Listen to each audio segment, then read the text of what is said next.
Welcome back to Node Astrology. Today I will be covering the collision from the motor vessel Dali running into the Francis Scott Key Bridge in the Baltimore Harbor. Now, the collision actually occurred at 1:28 a.m. on the 26th, but I'm going to go back all the way to 10 minutes after 1 because it looks to me like there are some things that have already started happening. I suspect that there was a lot of stuff going on.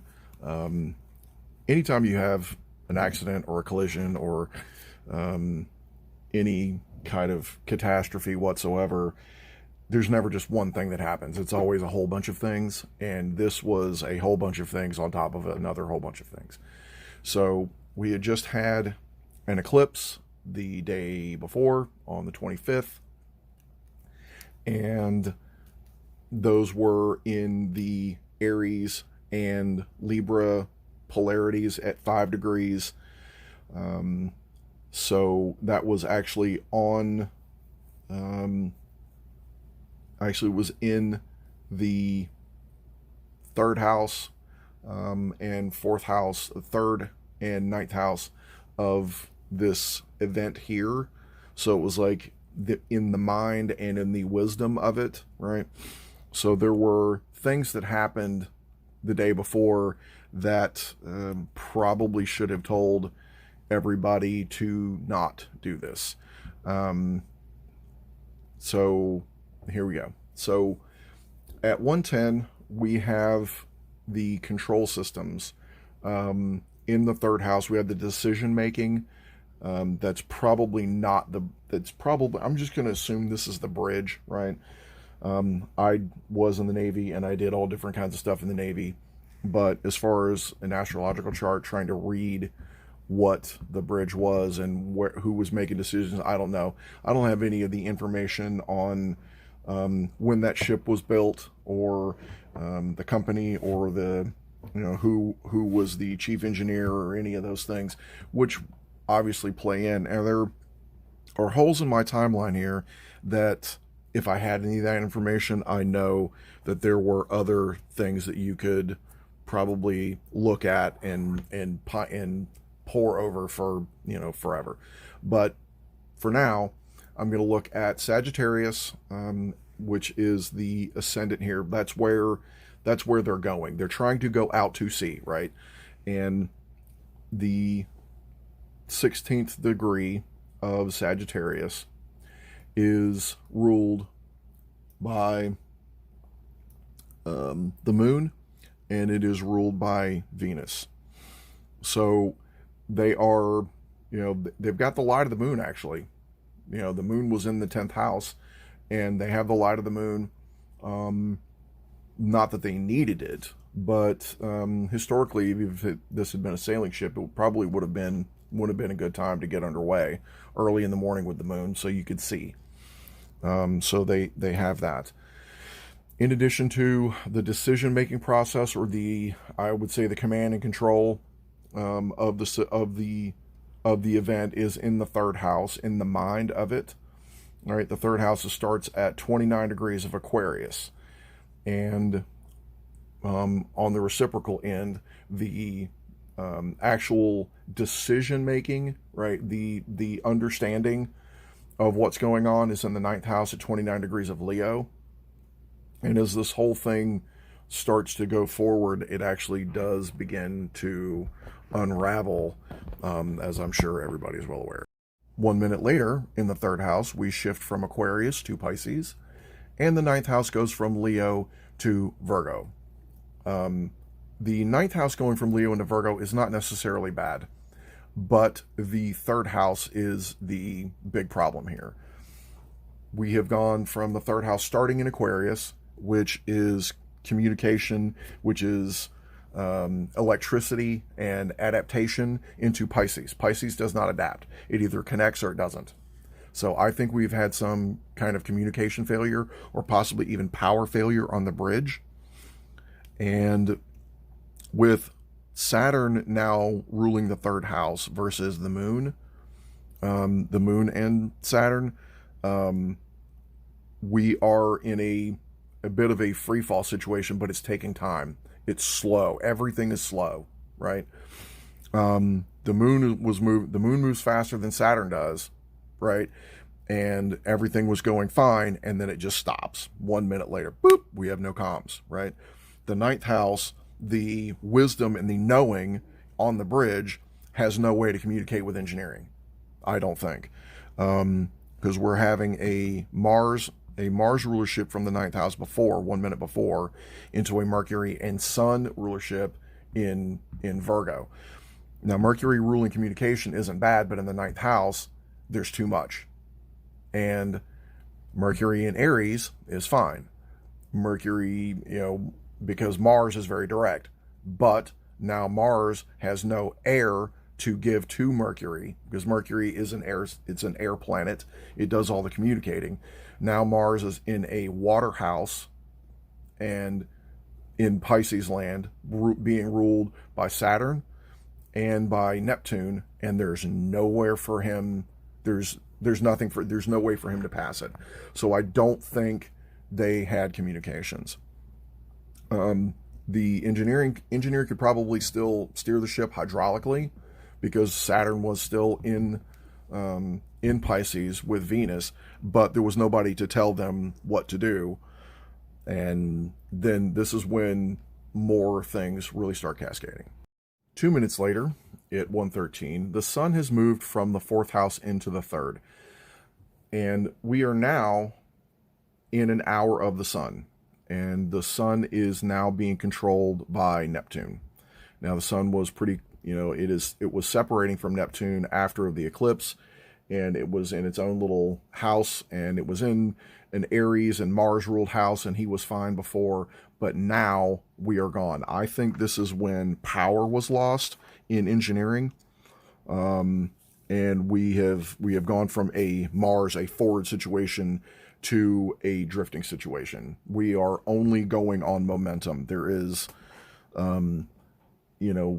with the rulerships here in the 8th and 9th house, you see that Leo, there's no sun, there's no fire, there's no power, there's no energy. And I think in the 8th house there with, now that the sun's not up, like if they had waited just, another couple hours, I think they would have been fine after, when the sun came up, but they didn't. And they were probably, oh, we got this timetable, this, that, whatever. But now that there is the sun and the moon for the chart are needed for the 8th house for power, for transformation, I don't think they ever get power back. So when they lost electrical power, then something else happened, and now they don't have any. Now they don't have any power, and now they're just worried. They're fixated on steering now. They know that they can't get the plant back up because it takes too long. There's a big ship. There's, a lot of things can happen. And now we are in a situation where there's no way to control things. In addition, we've kind of got a bit of an opposition there with Pluto in Aquarius and the vertex at 0 degrees Leo. So with the loss of the sun, Pluto is overpowering that. The decisions that were made or the transmissions that were not made in the second house, or the value systems that were not carried over, are not, there's a loss of control, loss of communication, loss of power. And now things start to get real bad. 1 minute after that, at 1:14, we have the ascendant going to 17 degrees. So the direction has now switched. The Sagittarius was looking at Venus and Saturn, right? We were looking at the ocean. And now we have gone to a controller, a rulership of Mercury at that degree.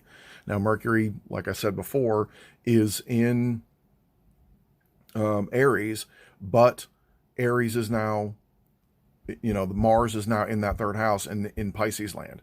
So there's a disconnect with the steering, and now they were like, okay, we're not getting C, now we have to steer. And so when the first house, the ascendant, changes, so does the seventh house, which is what balances that, right? And with Gemini, which is where decisions are made, Gemini was ruled by Venus at that degree, at the previous degree, and now he's ruled by Mars degree. But Mars is in Pisces, and we have no way to communicate it. We have no way to connect that. There's no connection, so it doesn't matter what you do. You're out of it. You're out of control. 2 minutes later, the second house, which is where our value systems are for anything, goes to 22 degrees of Capricorn. That shifted things from Venus, from values, which is Venus is wants to be in the second house. That's a Taurus kind of element there.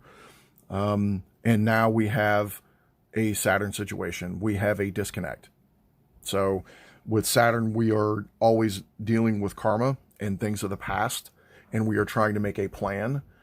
And every time something happens here, and every time a plan falls down, our 10th house, where Libra, in Libra, we're losing it. We're steadily losing it, and we're losing control, right? Because Capricorn is control situations.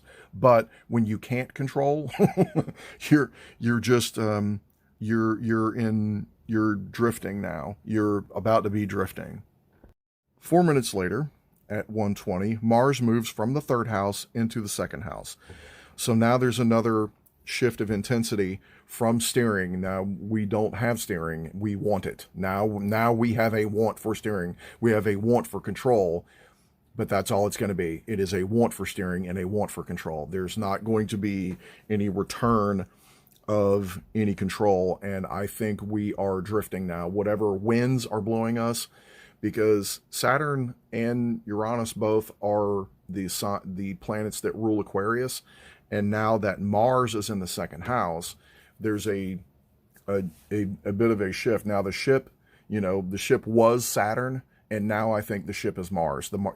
So we're not steering any. So wherever the wind was blowing the ship, and you guys saw the video, and as it goes, it does blow it, and so we're gonna keep rolling through here. 4 minutes later, at 1:24, and this is where the video picks up, where a lot of people have seen, we have a power failure. And I think that was the batteries failed, any kind of battery situation they had going on, or possibly backup generators. And if those were not already online, or if there was too much load and they were trying to push them too hard, or trying to get the main engine started from the backups and fully engaged clutches, or tried to, everything they tried to do completely failed, and they lost power here at 1:24. In the video, everybody's seen at 1:25, the lights come back on, and you see smoke coming out of the stack of the ship, but that's all there is. You see the lights come back on, and the smoke comes out, and this is where the ship starts to you can see it sliding to the side. You can see you can see how the ship is moving in a lateral direction, and it is not steering itself. It's being moved by its own momentum and a little bit by the wind, but not much. This is its own drifting momentum now, because there's no power, there's no steering. There might be electricity, but as far as like engineering power, there isn't any. At 1:27, the MC, or the public viewing the thing that everybody can see, like your fame, shifts from the moon to Saturn, right? It's MC goes from 9 degrees to 10 degrees, and the 10th degree of Libra, the second decan, the second 10 degrees, is ruled by Saturn. Well, Saturn's in the third house. He is ruled by Neptune. There is nobody to help him there. There are no value systems. Mars cannot help him. Mars is under Neptune's thumb too. And there is no way to get away from this whatsoever. And now it is essentially inevitable that the ship is going to run into that pylon and the bridge. In the 28th minute, past the hour, the ascendant goes from 19 degrees of Sagittarius, that is ruled by the moon, to the 20th degree, the second decan of Sagittarius, which is ruled by Saturn. Now, both of those degrees are ruled by Mars, and we've already talked about Mars being in Neptune land, and Saturn cannot help him. And there have been enough bad decisions and poor planning made and catastrophic things that nothing else can help it now. And it's also going from a Saturn, a moon degree, which is a conceptual thing, to I hope we don't, to Saturn of yes, that happened, right? It is now a foregone conclusion. It is the past. It has happened. Another thing that I think maybe a lot of astrologers might miss about this situation is that the harmonic of Saturn in Pisces actually puts it, the harmonic is in Libra, and it was actually on the moon. So there was 10th house pressure. There was probably corporate pressure being put on the ship to get out to sea. So I suspect that there are,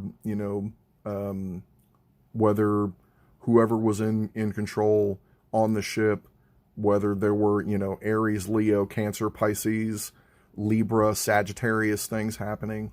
I think the guys that were trying to steer and trying to regain power did everything they could, but there were just too many bad decisions made above them. And when you get to too many cascading problems that were not handled, that's when you get an accident.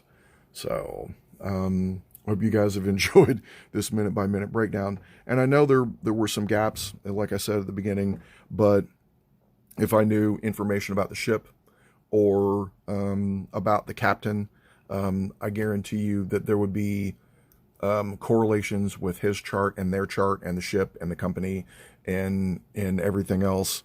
And even, definitely even the Coast Guard and any of the rescue personnel that were involved. So, but again, this is what happens when you try to push with Mars and Pisces and you push Saturn too far. There's only so much he can do. And things become fateful. Things become inevitable. So not to say that you can't do things, but if you push too hard, things break, and sometimes people get hurt and sometimes people die.